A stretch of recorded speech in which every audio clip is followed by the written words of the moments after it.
Wow, ఎంత అందంగా ఉంది. నా భార్య ఉంది ఎప్పుడు జిడ్డు మొహం వేసుకొని.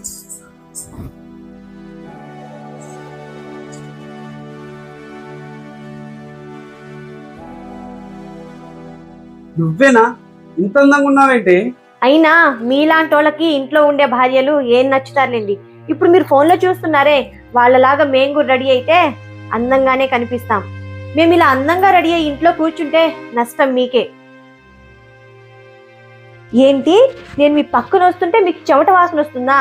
చెమట వాసన ఎందుకు వస్తుందో చెప్పునా? పొద్దున్నే లేచి ఇంటి పని, వంట పని, బట్టల పని హడావిడిగా చేసుకుంటూ మీకు టయానికి ఆఫీస్కి పంపిస్తున్నాను చూడండి, అందుకు వస్తుంది చెమట వాసన.